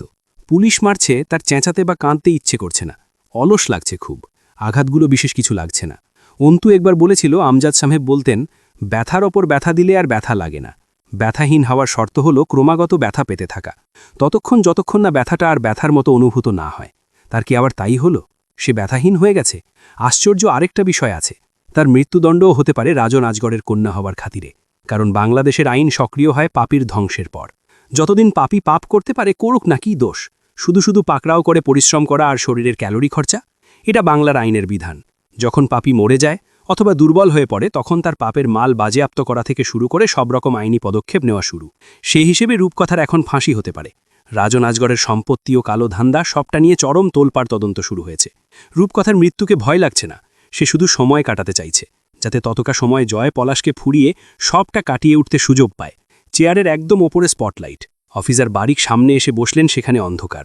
রূপকথার ব্লাউজের হাতাটা ফেরে গেছে। ফর্সা দেহে চামড়ার নিচে রক্ত জমাট বাঁধা, কোথাও চামড়া ফেটে রক্ত বেরিয়ে শুকিয়েও গেছে। সেই রক্তাক্ত খোলা দেহের দিকে বারিক লালসার চোখে চেয়ে রইল। মুখটা বিশ্রীভাবে আঘাতপ্রাপ্ত, তবু সুন্দরী তো রূপকথা। বারিকের ভেতরে তোলপাড় শুরু হলো। এটা পাপ নয়। রিমান্ডের 3rd ডিগ্রি টর্চারে নারী কয়েদিদেরকে ধর্ষণেরও নজির আছে। ওসব কোনো ব্যাপার না, সব জায়েজ। বারিকের আদেশে লোহার একটা রড গরম করে আনা হলো। বাহানা করে রূপকথার ছেঁড়া ব্লাউজটা আরেকটু ফেরে আঁচল নামিয়ে দিল। লোহার রড গরম হয়ে আগুনের হলকার মতো লাল টকটকে হয়ে গেছে। তার রূপকথার চামড়ায় ঠেকাতেই ছ্যাত করে শব্দ হয়ে নরম চামড়াটা গলে গেল। রূপকথা একটু আর্তনাদ করে উঠে দাঁতে দাঁত চাপে। এর পরের ছ্যাঁকাটা রূপকথার বুকের স্পর্শকাতর নরম অংশে ঠেকানো হলো। রূপকথা হাসল। লোকে শুধু পলাশদের দোষ দেয়। বোকা বাঙালি। কত পলাশ আইন রক্ষাকারীর ইউনিফর্ম পরে জীবন কাটাচ্ছে, তার খবর বোকা বাঙালি রাখবে? বারিক কি পলাশ নয়? ভাবনায় পড়ল রূপকথা। বারিক বোধহয় পলাশের চেয়েও খারাপ। পলাশ তো পাগল, পলাশ তো খারাপই। কিন্তু বারিক? রূপকথার বুকের মাংস অনেকখানি ঝলসে গলে গেল। হাতের বাহুতে গর্ত তৈরি হলো মাংস ক্ষয়ে। জ্ঞান হারিয়ে চেয়ারে হেলে পড়ল। উচিত ছিল মেঝেতে লুটিয়ে পড়া। পড়ল না। হাত পা কাঠের চেয়ারে বাঁধা। বারিক বিরক্ত হল। এখন আবার হাসপাতালে সরাতে হবে। কাজের কাজ হলো না। কোনো তথ্য দিল না। বিয়ের কম বেশি 6 মাস পর অন্তু প্রথমবার হামজার কাছে ভার্সিটি যাওয়ার অনুমতি পেয়েছিল। একদিন জয় সঙ্গে নিয়ে কিছু বই কিনে দিয়েছিল, আর এরপর আবার অনুপস্থিতি ও বিস্তর পড়ালেখার ঘাটতি পড়ে গেছে। জয় কোথাও গেছে, তার কত কাজ থাকে চারদিকে। কবির ড্রাইভিং করতে করতে হঠাৎই বলল, ভাবি, একটা কথা বলুন। আপনি কি আমারে ঘেন্না করেন? আর কাকে কাকে করি? কবির থতমত খেল একটু, পরে বলল, জয় ভাইয়ের ওপর আপনার ঘেন্না আছে, আমি জানি। ভুল জানেন। কবির চকিতে পেছন ফিরে তাকালো। অন্তুর অভিব্যক্তি নির্লিপ্ত। আপনি খুব অদ্ভুত, তাই নাকি? কবির আবার তাকালো একবার। অন্তু বলল, সামনে তাকিয়ে ড্রাইভিং করুন, নয়তো দুজনেই সোজা পরকালে পৌঁছে যাব। কবির একটু লজ্জিত হাসল। আমি কত বেয়াদবি করছি আপনার সাথে? ও কিছু না। ক্ষমতার দাপটে কত কিছু করে লোকে, ওসব আমাদের ধরতে আছে নাকি? ধরে কত খেসারত গেল দেখেছেন? আপনি কিছু করেননি, করেছে আপনার ক্ষমতা। আর আপনার ক্ষমতা কি কে জানেন তো? কবির অবাক হয়ে যাচ্ছিল নতুন করে। এই নারীটির জন্য তার খারাপ লাগে। ব্যাপারটা খুব অদ্ভুত, তবু সত্যি। যেদিন জয় নারীটির সম্মানকে মানুষের মাঝে হরির লুটুর মতো বিলিয়ে দিচ্ছিল, সেদিনও কবিরের এক অদ্ভুত জ্বালা উঠেছিল বুকে। আবার এটাও সত্যি সে জয়কে অন্ধের মতো ভালোবাসে, কিন্তু জয় খারাপ কাজ করলে তার খারাপ লাগে, তবু বাধা দেয় না। ভার্সিটির ফটকের সামনে গাড়ি থামিয়ে দ্রুত এলো কবির গাড়ির দরজা খুলে দিতে। অন্তু নিজে দরজা খুলে নেমে বলল, এসব আনুষ্ঠানিকতা দেখাবেন না আমার সঙ্গে, আমি বিশেষ কেউ নেই। আগে যেই ভার্সিটি পড়ুয়া এক সাধারণ মেয়ে ছিলাম, আজও তাই আছি। কোনো পাপিষ্ঠের ঘরের বউ হওয়াটা সম্মানের নয়। কবির মাথা নিচু করে আস্তে করে বলল, আমি ক্লাস শেষে নিতে আসবেন। অন্তু ভেতরে চলে গেল। কবিরকে দেখে ছেলেরা এগিয়ে এলো। জয় আমিরের খোঁজ চাইল। কবির তাকিয়ে দেখল অন্তুকে। পরাগের সামনে 4 জন কর্মকর্তা বসা, 2 জন কনস্টেবল দাঁড়িয়ে আছে। আজিম মালিথা জিজ্ঞেস করলেন, আপনার ভাইয়ের প্ল্যান কি ছিল? আউটডোর। দেশের বাইরে আছে? না, প্ল্যান তাই ছিল। তাহলে এখন? বেঁচে নেই হয়তো। একে অপরের দিকে তাকালো। বেঁচে নেই মানে মরে গেছে। ইয়ার্কি মারছেন? পরাগ হাসল। রিমান্ডে বসে কেউ ইয়ার্কি মারে না। ওকে মেরেছে কে? তা তো বলতে পারি না। পারেন না? পারবেন। কত না পারা হয়ে যায় এখানে। পরাগ চুপ রইল। তাহলে এটা কিভাবে বলতে পারেন বেঁচে নেই? না থাকারই কথা। আপনি শিওর? ওরকমই। হাসল কর্মকর্তারা। আজিম অদ্ভুতভাবে মাথা দোলালেন। মানুষ যে কোনো বিষয়ে 2 শর্তে নিশ্চিত থাকে। 1, সে ঘটনাটা নিজে চোখে দেখলে। 2, কাজটা সে নিজে করলে। পরাগ নির্বিকার বসে রইল। আজিম হাসল। আপনার ক্ষেত্রে প্রথমটা হবার চান্স নেই, কারণ আপনি সেই রাত থেকেই আমাদের হেফাজতে। হাত থেকে রক্ত পড়া অবস্থায় আপনাকে আটক করা হয়েছে। এখন বাকি থাকে দ্বিতীয়টা। পলাশ আসগরকে আমি মেরেছি? সেটা তো আপনি বলবেন আমাদের। না, তা বলবো না। কেন? মিথ্যাচার হবে। উঠে দাঁড়ালেন আজিম। নাটক পছন্দ না আমাদের। হেয়ালি সোনার চাকরি করি না আমরা। পরাগ হাসল। এমন আরও কত কিছুই করেন, যেসবের চাকরি করেন না আপনারা, বরং সেসব চাকরির দায়িত্বের বিরোধ। এটাও শুনুন না হয় স্যার? ভালোই তো। পরাগের ঘাড় বরাবর একটা বুটের লাথি পড়ল। মনে হলো গলার কোনো শিরা বুঝি ছিঁড়ে গেছে। চোখ অন্ধকার হয়ে এলো। যা জিজ্ঞেস করা হয়েছে তার জবাব দে বাঞ্চোত। পরাগ অল্প হাসল। দাঁত নড়ে গেছে কয়েকটা। মাড়ি ফেটে নোনতা রক্তে গাল ভরা। গিলতেও ঘেন্না লাগছে। তবু গিলে ফেলে হাসল পরাগ। ওকে মারার কারণ ছিল আমার কাছে। তবে আমার থেকেও জোরালো কারণ থাকা মানুষের তো অভাব নেই পলাশের। তাই আমার চান্সটা মিস গেল। ঘরের শত্রু বিভীষণ, তোর মতো ছোট ভাইয়েরা কি জন্মাই রাবণদের পেছনে আঙুল দেবার জন্য রে? হাসল ওরা। পরাগ মাথা নিচু করে আলতো হাসল। তা দেখা গেল না। থুহ করে থুতু ফেলল। থুতুর সাথে রক্তের ভাগ বেশি। চুল মুঠো করে ধরে মুখ তুলল অফিসার। ঘাড়টা মট করে উঠল পরাগের। অফিসার বলল, চান্স মিস যায়নি। হয়তো তুই হাতে মারিসনি, কিন্তু মার্ডারারকে সার্বিক সহায়তা তো করতে পারিস। কে মেরেছে তার নাম বল। যে মেরেছে সেই সেদিন পলাশকে উদ্ধার করেছে। এখন বুঝতে পারছি সেদিন ওগুলো পলাশের লোক ছিল না, ওরই শিকারই ছিল। আমি নিশ্চিত এমনই হয়েছে। পরাগ মনে মনে প্রশংসা করল কর্মকর্তার আন্দাজ ও বুদ্ধির। তবু আফসোস, এই রকম বুদ্ধি জায়গা মতো প্রয়োগ করে না সে। পরাগকে চুপ থাকতে দেখে হতাশ শ্বাস ফেলে ক্লান্ত হয়ে বসল অফিসার। প্লাস তুলে নিয়ে পরাগের ডান হাতের তর্জনী আঙুলে ঠেকিয়ে বলল, বলে দে, টর্চার করার বিশেষ শখ নেই আমাদের। সেদিন 2 জন কর্মকর্তার স্পটে মৃত্যু হয়েছে। শুধু নামটা বল, ধরে গরম তেলে ভাজব ওই বাস্টার্ডের বডিটারে। পরাগ চুপ। নখের মাথায় প্লাস বাঁধিয়ে একটানে নখটা তুলে আনল আঙুলের মাথা থেকে। আর্তনাদ করে উঠল পরাগ। শরীরটা বেঁকে এলো। এর চেয়ে মরণ ভালো। শরীরের যন্ত্রণায় মাথাটা ঝিমিয়ে আসছে। তার মাটাকে পলাশ কোথায় যেন লুকিয়েছে। ভয় ছিল পুলিশের কাছে সব গটগটিয়ে বলে দেবে। পরাগের চোখের সামনে ভেসে উঠল সালমার মুখটা। সে মাকে ভালোবাসে খুব এমন নয়, তবে মা তাকে ভালোবাসে। যখন পরাগ মুস্তাকিন বনে ছিল তখন রোজ কল করে খবর নিত। ঢাকাতে থাকতেও তাই। সে যখন পলাশের পাপের দায়ে জেল খেটেছে, সালমার অনুরোধে রাজন আজগার জামিন করেছিল পরাগের। অফিসার বলল, যা, তুই মনে মনেই তার নামটা নে, আমি শুনে নিচ্ছি। বল, উচ্চারণ করতে একবার। কর, দেখি তোর মনের কথা শুনতে পাই কিনা। পরাগ চোখ বুজে অল্প হাসে। মনে মনে বারবার উচ্চারণ করে, জয় আমির, হামজা, জয় আমির, হামজা, হামজা, হামজা। অফিসার এবার নতুন পদ্ধতি অবলম্বন করল। আলপিন দিয়ে পরাগের নখের ভেতর এলোমেলো খোঁচা দিতে লাগল। নখের নিচের মাংসের স্বাদ থেকে আলাদা হয়ে উঠেছিল নখগুলো। রক্তে ভরে উঠল হাতটা পরাগের। এতে সে অজ্ঞান হবে না বোধহয়, মরবে না, তবে প্রতি মুহূর্তে মরবে। নাম বল। পরাগ নিশ্চুপ। পরাগকে সেলের ছাদের হ্যাঙ্গারে উল্টো করে ঝুলিয়ে দেওয়া হলো। এক মুহূর্তে সমস্ত দেহের রক্ত মাথা মুখে ভর করল। শ্বাস নিতে পারা যায় না এই অবস্থায়।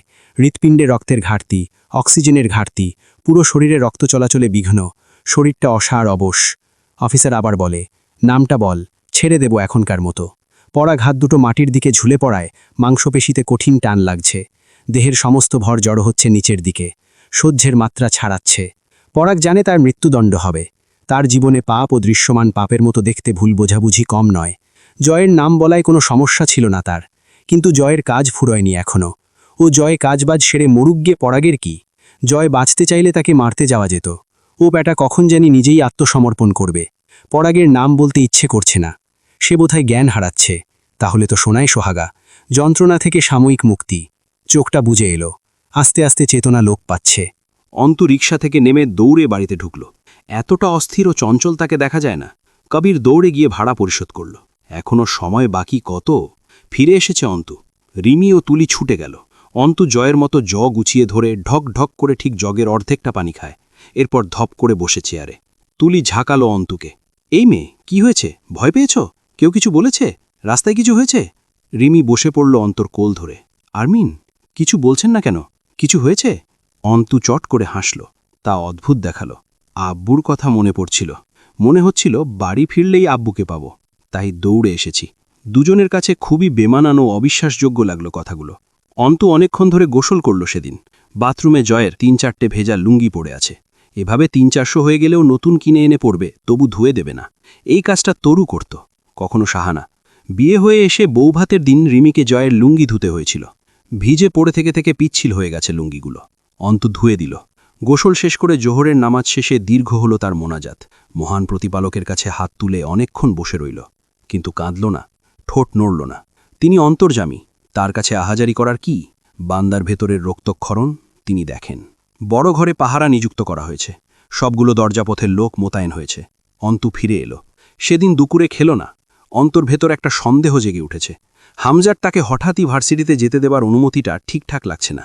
দু ভাই ছাদে বসে অনেক রাত অবধি মদ খেল। হামজা জিজ্ঞেস করল, রূপকথার সঙ্গে দেখা করতে গেছিলি? কথা আপা কারাগারে সেফ না ভাই। কারাগারে সেফটির প্রশ্ন? দুজন হু হা করে হাসল। এক পেগ গিলে শান্ত হয়ে আকাশের দিকে তাকালো হামজা। জয়, কোন দিকে এগোচ্ছি রে আমরা? যদি একটু আধ্যাত্মিক শব্দের মাধ্যমে বলতে চাও তো আমরা এগোচ্ছি কালগর্ভের দিকে। সময়ের গর্ভ? তাও যে শেষে সময় না, মহাসময়।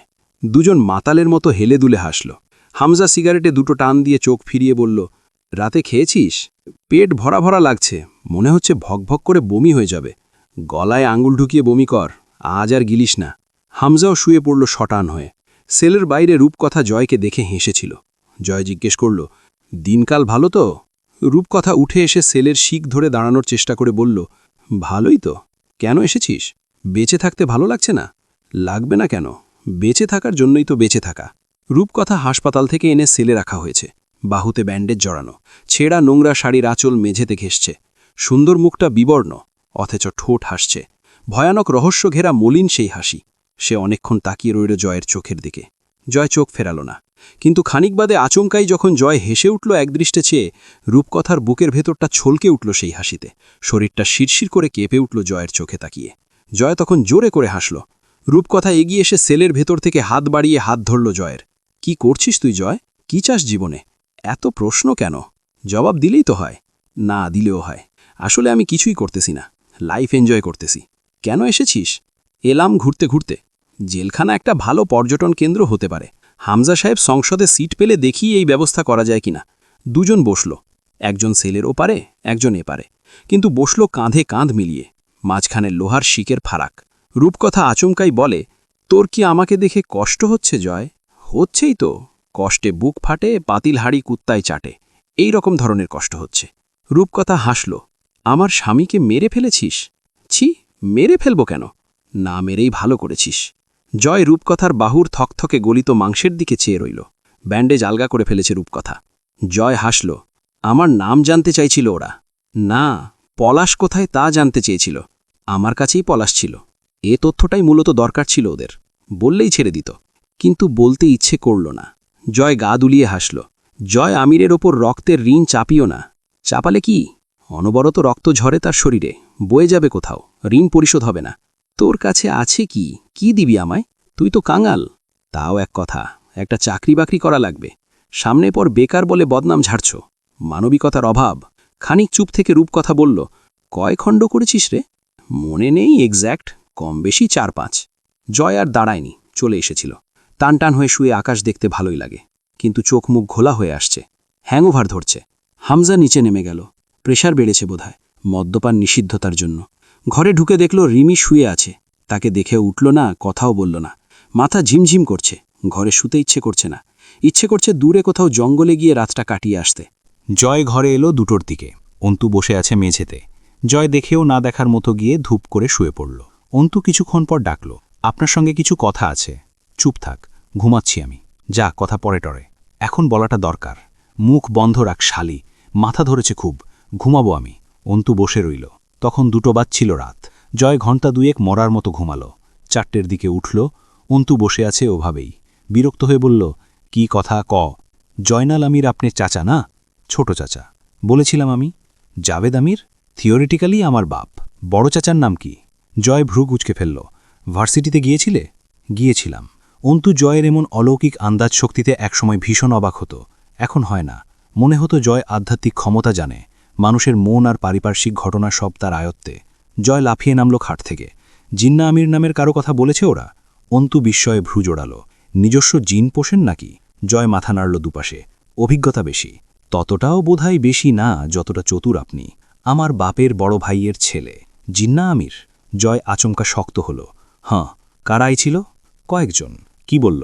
মুরসালিন মহানকে ছেড়ে দিতে বলেছে, তাহলে জিন্না আমিরকে ফেরত দেবে ওরা। জয় খানিক চুপ থেকে মাথা ঝাড়ে মেরে হাসল। জিন্নাকে গুম করেছে আজ 2.5 বছর। বেঁচে আসে কিনা সন্দেহ।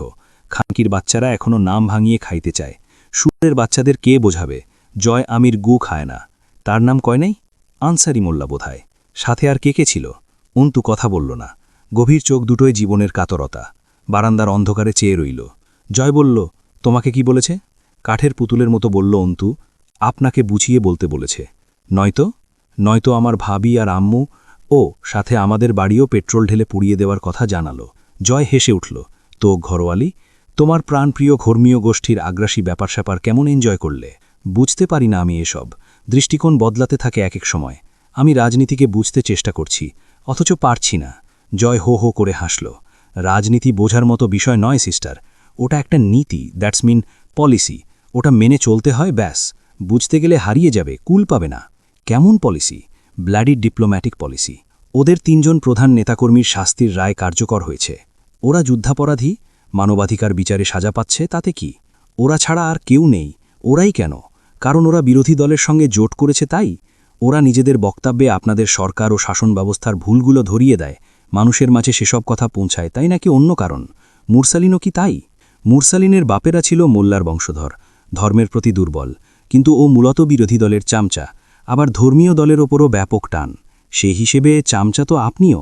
জয় তাকিয়ে রইল। অন্তু হাসল।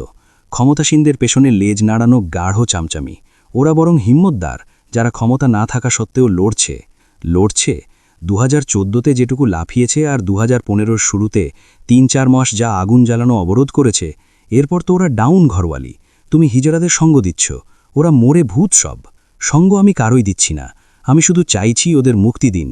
ওরা অপরাধ করেনি, আর কিছু বলতে পারছি না, কারণ আমি রাজনীতি বুঝতে চেষ্টা করছি সবে, বুঝতে পারছি না মোটেই। ওরা বর্ষির আগায় ঝোলানো টোপ, মাছ ছিপে ওঠা অবধি ছাড়তে পারি না। ওরা এমনিতেও দুর্বল, থেমে গেছে সেই কবে, তবু এখনও। ওদের দলের লোক দেদারসে কারাগারে যাচ্ছে, মামলা খাচ্ছে, আর কত? অন্তত বাচ্চাগুলোকে মুক্তি দিন। জয় মেঝের ওপর টানটান হয়ে শুয়ে পড়ল। অন্তু খাটের সাথে হেলান দিয়ে বসে বলল, কেন করছেন এসব বলুন তো? জয় কিছুক্ষণ চোখ বুজে শুয়ে রইল। ফজরের আজান শেষ হল। ওরা যুদ্ধাপরাধী, মানবাধিকার বিরোধী কর্মকাণ্ড করা জঙ্গি গোষ্ঠী, যারা মুক্তিযুদ্ধের বিপক্ষে আর পাকিস্তানিদের পক্ষে কাজ করেছে সে সময়। একজন রাজনৈতিক কর্মী হিসেবে ওদের ঘৃণা করাটা নিয়ম। আর তাতে ক্ষমতা হাসিলও হয় খুব সহজে, কি বলেন? জয় হাসল। ওটা হামজা ভাইয়ের জন্য, আমার ওসব কিছু না। অথচ আপনি নিজেকে কোতুন পর্যায়ে নিয়ে দাঁড় করিয়েছেন, যেখান থেকে ফেরার পথ নেই। মেরে ফেলবে? মৃত্যু আপনার জন্য নয় জয়, মৃত্যু তাদের জন্য যারা মৃত্যুকে ভয় পায়। মৃত্যু অন্তত আপনার শাস্তি হতে পারে না। জয় নিঃশব্দে হাসল কেবল, কিচ্ছু বলল না। আজ আমাকে ভার্সিটিতে যেতে দেয়া হয়েছিল, কোনো বিশেষ ব্যাপার নাকি? কি করেছেন ওদের সঙ্গে? জয় দুপাশে মাথা নেড়ে এই ব্যাপারটাকে সাইড করে মাথা নেড়ে ভ্রু উঁচিয়ে গভীর কণ্ঠে জিজ্ঞেস করল, তোমার কি হয়েছে? অন্তু তাকালো জয়ের দিকে। তাদের দুজনের নীরব এই বোঝাবুঝির মাঝে যে অসীম বিরোধ, তার কোনো পরিণতি নেই। ভাবির বাচ্চা পেটের ভেতরেই অসুস্থ, আম্মু কল করেছিল। ব্যাপারটা মঙ্গলকর, তোমার ভাই নাই, বাচ্চাটা থাকা মানে ভাবির জীবন ক্ষয়। অন্তু কঠোর চোখে তাকালো। জানোয়ার আপনি। সকালবেলা জানা গেল কবিরকে গ্রেফতার করা হয়েছে। হামজা পাটোয়ারি পৌরসভার মেয়র। তাকে সরাসরি প্রথমেই আনা হলো না আইনি জিজ্ঞাসাবাদে, কিন্তু খুব শীঘ্রই যে আনা হবে তা চিরন্তন সত্য। জয় আমির খাড়া দুপুরে বড় ঘরে উপস্থিত হল। পেছনে অন্তু। জয় গলা চেপে ধরল অন্তুর। তুই কোথায় যাচ্ছিস? অন্তুর তপ্ত শ্বাস জয়ের হাতে পড়ছিল। আরও শক্ত করে চেপে ধরল গলাটা জয়। রুমে যা, কুপিয়ে কেটে ফেলব একদম। হয় কুপিয়ে কাটবেন অথবা আমি আপনার সঙ্গে বড় ঘরে যাব। জয়ের চোখের রক্ত ছুটে বেরোচ্ছে। ঘুম পুরো হয়নি, নেশার ঘোর কাটেনি, মাথা ঝিম মেরে আছে। ছেড়ে দিল গলাটা। কথা বলতে ইচ্ছে করছে না। ড্যাগ ভরে রান্না হয়েছে, খেটে দেবার জন্য বাড়ির মেয়েদের দরকার। মুরসালিনের সামনে জয় সেদিন অবধিও সেভাবে বসেনি, ওকে জিজ্ঞাসাবাদ করেনি। যা করার বাপ্পি, সোহাগ, আজাদ আর প্রধানত হামজা করেছে। সেদিন প্রথমবার জয় আমির সৈয়দ মুরসালিন মহানের সম্মুখে বসল। চাটাই পেতে দেওয়া হলো, সবাইকে একসঙ্গে খাওয়ানো হলো। সেদিন অবরুদ্ধ কুঠুরিতে জয় ওদের সাথে বসে পগ্রাসে গিলল। খেতে খেতে মুরসালিন বলে, জয়, মনে পড়ে তোর এভাবে দিনের পর দিন দস্তরখান বিছিয়ে কলার পাতায় খাবার খেয়েছি এক পাতে? জয় তাকালো না, কথাও বলল না। অন্তু ওদের পেট পুড়ে খাওয়ালো, যতটা সম্ভব যত্ন করে খাওয়ালো। তার মুখ উজ্জ্বল হয়ে উঠেছে। অভুক্ত বাচ্চারা খাচ্ছে, নিদারুণ খিদে আর পিপাসা ওদের। পরনে পাঞ্জাবি ছেঁড়া ফাড়া, নোংরায় ঢাকা। প্রায় বিকেল হয়ে এসেছিল, কিন্তু বড় ঘরের সময়, কাল ও আলোর অস্তিত্ব নেই। আব্দুল আহাদ কয়েক লোকমা খাবার মুখে দিয়েই গলগল করে বমি করে ফেলে, এবং শেষের দিকে বমির সঙ্গে রক্তের ছোপ উঠে এলো। অন্তু বসলে অন্তু হাতখানা চেপে ধরে, আবারও বমি করতে চায়। পেটে খাবার পড়ে না কতদিন ঠিকমতো। লালা ঝরল শুধু, সাথে রক্ত। জয় গপাগপ আরামে খেয়ে উঠল। আব্দুল আহাদ মেঝের ওপরই টান টান হয়ে শুয়ে পড়ে। অন্তু জগ ভরে পানি এনে মাথায় দেয়। খাওয়ার পানি চাইল, কিন্তু খেতে পারল না। অন্তু একদৃষ্টে চেয়ে থাকে আব্দুল আহাদের জীর্ণ মুখটার দিকে। অন্তু যতবার বড় ঘরে এসেছে, বাচ্চারা স্বস্তি পায়। সবাই অন্তুর দিকে চাতকের মতো চেয়ে থাকে, কিছু আশা করে। তারা জানে না অন্তুর হাত বাঁধা। এটাও জানে না অন্তু আজ ভীষণ নিঠুর, উদ্দেশ্যপ্রবণ, স্বার্থপর। অন্তু কিছুই করল না। সে আজ একটুও তামাশা করতে চায় না। জয় আমিরের সঙ্গে আপাতত সে একটুও রেশারেশি চায় না। সে এখানে আজ ইনিয়ে বিনিয়ে থাকতে চায়। জয়ের সঙ্গ চায় তার, ততটা গভীর সঙ্গ যাতে সে জয় আমির নামক অতল গহ্বরের অন্তত মুখটার আপাত হদিশ পায়। বাকিটা সে বোঝে। সে জয় আমিরকে আত্মস্থ করেছে। সে জয় আমিরকে বিভিন্নভাবে বিভ্রান্ত করে, কখনো খেপিয়ে তুলে, কখনো অতিরিক্ত বাড়াবাড়ি করার নামে খুলে পড়ে দেখে নিয়েছে। শুধু জানা বাকি কিছুটা। তা জানলেই যে কোনো একটা গূঢ় সিদ্ধান্ত। ওরা অনেকদিন পেট ভরে খাবার পেয়ে কেউই সইতে পারছিল না। চোখ মুখ উল্টে আসছিল। অসুস্থতা বাড়ল সবার। অন্তু জয়ের খুব পাশে গিয়ে বসে জয়ের এঁটো হাতে খুব ধীরে পানি ঢালতে ঢালতে বলে, দেখতে ভালো লাগছে না ওদের দুর্ভোগ, হোক যে কারণেই। সেসব বিতর্কিত, আপাততটা বুঝতে না যাই। শুধু জানা ভালো ওরা নিষ্পাপ, নাবালক। ওদেরকে মেরে ফেলুন অথবা বেঁচে থাকতে দিন। জয় হাত দুটো আরাম করে ধুয়ে চোখ তুলে তাকালো। এরপর বলল, ওরা মরে গেছে না বেঁচে আছে সেইটা আগে ক্লিয়ার করো। তো ওরা বেঁচে থেকে থেকে রোজ মরছে। আপনি বোধহয় বোঝেন এই বেঁচে থাকাটা। জয় ভ্রু উঁচায়। আমি বুঝি নাকি? বোঝেন। আপনি এভাবেই বেঁচে বেঁচে মরেছেন বহুকাল, তাই নাকি? তাকালো জয়। আন্দাজে ঢিল ছুড়লে আম পড়বে। দেখা গেল ঢিল আমের গায়ে না লেগে গাছের ডালের মৌচাকে লাগল। এরপর তো মৌমাছির কামড়ের ভয় পেতে বলছেন? জয় হেলে দুলে হাসল। ক্ষেত্রবিশেষ চরম স্বল্পভাষী হিসাবে ধরা পড়েছে জয়। তার যত বাজে কথা, আবল তাবল রসিকতা বাহার। কাজের কথা অথবা নিজের কথা ভুলেও বেরোয় না জবান দিয়ে। অতি রসিকতার জেরে মানুষ সুযোগ পায় না ওর সঙ্গে আন্তরিক আলাপ পাড়ার। সেই সুযোগ কাটতেই জয়ের রসিকতার আয়োজন। এত আন্তরিকতাহীন চলন, অন্তুর আবিষ্কার এসব। তো আমি চরম মাপের খিলাড়ি তাইলে? তবু তুমি শালি কদর করলা না? জয়ের চোখের মেটে রঙা মনিতে চোখের নজর ফেলে অন্তু, আফসোস, আপনার বাঁচার লোভ নেই, মরার শখও নেই। চাইলেই মেরে দিতে পারতে। কত রাত সুযোগ গেল। ভয় অথবা অনীহা নেই যে। না না না, তুমি আসলে আমার প্রেমে পড়ছো, খালি শিকার যাও না। তো একটা চ্যালেঞ্জ জিতলাম, কি চোখ মারল জয়। অন্তু বলে, মৃত্যু কি আপনার শাস্তি হতে পারে? সত্যি বলুন, ভয় পান না আপনি মরণে? ব্যাপারটা জটিল হয়েছে এখানে। অপবাদ দিচ্ছ ডিয়ার, ছেড়ে দাও। আমি খুব ভীতু, তুমি জানো না তাই বলছো। অন্তুর ওড়না টেনে নিয়ে ভেজা হাতটা মুছল জয়। অন্তু তির্যক হাসল। দুনিয়ার প্রতি দায়বদ্ধতা না জন্মে যায়, পাপকে পাপ মনে হতে যেন শুরু না করে। লোক আপনার কুৎসিত ব্যক্তিত্ব ছাড়াও এক সর্বহারা দুর্বল কাঙালকে না দেখে ফেলে। সেসব ব্যাপারে ভীষণ ভীতু আপনি। জানি তো, অস্বীকার করছি বুঝি। অন্তুর বাক্যবিন্যাসে এক প্রকার অভিজাত নাটকীয়তা ছিল, যার শুনতে শ্রুতিমধুর ও অদ্ভুত শোনাল। জয় শব্দ করে হাসল। সর্বহারা আমি? আমার ব্যাপারে এসব ভুলভাল কথা কোন শালা শেখায় তোনাকে? অন্তু নিঃশব্দে ঠোঁট বাঁকিয়ে স্বল্প হাসল। আপনার সেই শালার নাম মোস্ট প্রবাবলি জয় আমির। চকিতে তাকায় জয়, ভ্রু কুচকে চেয়ে দেখে অন্তুকে কিছুক্ষণ। অন্তুর স্থির চোখের ঘন পাপড়িতে যে বিরোধের আগুন, মসৃণ ঠোঁটে কত আওয়াজহীন প্রতিবাদ, কঠিন ঢোকগেরার মাঝে অসহ্যকে সহ্য করার অব্যর্থ চেষ্টারা, আর মাথায় টানা লম্বা ঘুমটায় জড়িয়ে থাকা জয় আমিরের নাম। জয় দেখে সেসব, অল্পক্ষণ দেখে, এরপরই চট করে অন্তুর কালচে পানির পুরনো গভীর কূপের মতো চোখের মণি থেকে চোখ সরায়। এক হাঁটু খাড়া করে বসে একটা সিগারেট ধরিয়ে দীর্ঘ এক টান দেয়। অন্তু মেঝেতে ঠেসে বসে জয়ের পাশে, মাথার ওড়নাটা কপাল অব্দি টানে। জয়কে দেখতে তখন পুরনো আমলের অহংকারী অনৈতিক জমিদারের মতন দেখায়, আর অন্তু তার বিরোধী পুণ্যবতী গিন্নি। আজ কদিন যেন আচরণও বদলেছে অন্তুর। জয়ের ব্যাপারে জানতে আগ্রহী সে শুরু থেকেই, কিন্তু আজকাল তা অন্যরকম রূপ নিয়েছে। বসে থাকে দুজন অনেকক্ষণ, কেমন যেন পারিপার্শ্বিক হালটা। ২৭টা ক্ষতবিক্ষত বন্দিদেহ ছড়িয়ে ছিটিয়ে আছে এক বিশাল আলো বাতাসী নিস্পাতের গুদামে। তার একপাশে দুটো নরনারী পাশাপাশি খুব কাছে বসে থাকে চুপচাপ, কেউ কারোর দিকে একবারও তাকায় না। প্রগাঢ় শ্বাসের ওঠানামা চলে কতক্ষণ, নিগূঢ় রহস্যের পাক ঘোরে সেই অদৃশ্য কুণ্ডলীর হাওয়ার মিলনে। জয় নিজের বাঁ হাতের তালু মেলে ধরে অপলক চেয়ে থাকে সেদিকে। ভাগ্য নাকি ভবিষ্যৎ দেখার প্রয়াস? জয়ের যে কত সব উদ্ভট খেয়াল জাগে ক্ষণে। পাশে বসে অন্তু দেখে পরিশ্রান্ত দেহগুলো। আশেপাশটা ভয়ানক, কিন্তু অন্তুর ভয় লাগে না। বিশাল বিশাল লৌহ চুল্লি, ছাই, কয়লা, রাসায়নিক পদার্থ, ছাঁচ, হাতল, নোংরা চটের বস্তা, মানুষের হাড়, লোহার খণ্ড, কার্বন কোক সংরক্ষণের পাত্র, লোহার তৈরি খাম্বার আকৃতির বিশাল বিশাল গোলক, কত কি ছড়িয়ে আছে। টিমটিমে বাতি জ্বলছে, আধো অন্ধকারে ভ্যাপসা দুর্গন্ধ, সব মিলিয়ে। অন্তু সেসবে চোখ নিবদ্ধ রেখে আস্তে করে ঠোঁট নাড়ায়। আপনাকে আমি এর চেয়ে বেশি অসহায় হিসেবে দেখব জয় আমির। আমি জানি দেখব। আপনার অসহায়ত্ব আর সবার মতো কাতর ওর দৃশ্যমান হবে না। আপনি হাসবেন, খুব হাসবেন সেদিন একবার। আমি আপনার সেই অসহায়ত্ব দেখব। সেদিন কেউ আপনাকে দেখলে বরং আপনার পাপ ভুলে বরং আপনার জন্য মায়ায় কেঁদে উঠবে, আর আপনি ঠিক ততটাই হাসবেন। আমি আপনার সেই অসহায়ত্ব দেখব।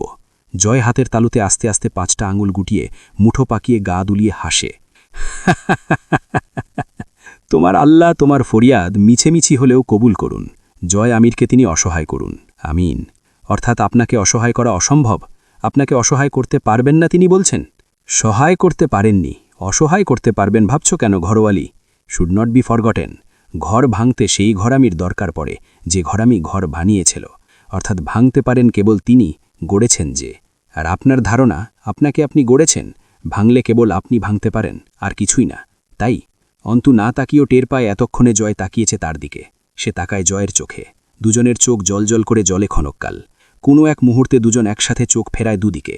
চোখের দিকে তাকিয়ে থাকার মতো ভয়ঙ্কর সম্পর্ক নয় তো তাদের। চোখের ভাষায় কথা বলা সম্পর্করা হয় ভীষণ ভয়ানক। ওসব সম্পর্ক তাদের নয়।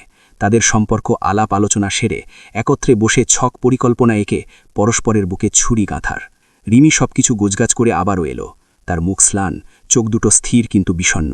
সেদিন জয় ওদের সরালো না, বেখেয়ালি লাগছিল তাকে ভীষণ। হাঁটু খাড়া করে মেঝেতে বসল। মুরসালিন ঢালাই দেওয়া দেয়ালে পিঠ ঠেকায়। গোটা শরীরে ক্ষত, চিকিৎসা অথবা ওষুধ পড়েনি সেসব ক্ষততে। ওরা মোট 27 জন, তার মধ্যে বড় 6 জন। মুরসালিন বাদে আরও আছে তারিক, আশরাফ, নাইম, তৌফিক, ইমদাদ। এরা সব 2014-15 শুরুর জ্বালাও পোড়াও আন্দোলনে সহিংসতায় জড়িত ছিল। রাজধানীর বিরোধী দলীয় ছাত্র আন্দোলনের সরব সবগুলো। গাড়ি জ্বালিয়েছে, মানুষ পুড়িয়েছে, ইট পাটকেল ককটেল ছুঁড়েছে, রাস্তায় অবরোধ করেছে। কঠিন অপরাধ, পুলিশ পেলে ছাড়বে না। হামজা এলো অন্ধকুটিরে, সাথে বাপ্পি মণ্ডল, কামরুল, চয়ন, দোলন। এই 27 জনকে পিটিয়ে মেরে ফেললেও তাদের শান্তি। এখন আর স্টেটমেন্ট বা হদিশ দরকার নেই, তবে একদম আলোচনাহীনভাবে কাউকে গায়ে হাত লাগানো যায় না। জয় ও হামজা বসে রইল চুপচাপ, তাদের কোনো কাজ নেই। অন্তুর ওড়নার এক প্রান্ত ধরে দাঁড়িয়ে রইল রিমি। মুরসালিন নিজেদের সপক্ষে কথা বললে কথাও বলা যায় না, কথাও যুক্তিতে পটু হওয়া উচিত। সে জাহাঙ্গীরনগর বিশ্ববিদ্যালয়ের সমাজবিজ্ঞান অনুষদের সরকার ও রাজনীতি অর্থাৎ পলিটিক্যাল সায়েন্স বিভাগের ছাত্র ছিল। রাষ্ট্রবিজ্ঞানের জ্ঞান ও অভিজ্ঞতা ভরা। প্রিয় দর্শক, আজকে এ পর্যন্তই। আরও এইরকম নিত্য নতুন গল্প বা উপন্যাস পেতে তাকদির ইসলামিক টিভি চ্যানেলটি সাবস্ক্রাইব করুন। আজকের পর্বটি কেমন লেগেছে তা অবশ্যই কমেন্ট করে জানাবেন। আবারও দেখা হবে পরের কোনো পর্বে। ততদিন ভালো থাকুন, সুস্থ থাকুন। আল্লাহ হাফেজ।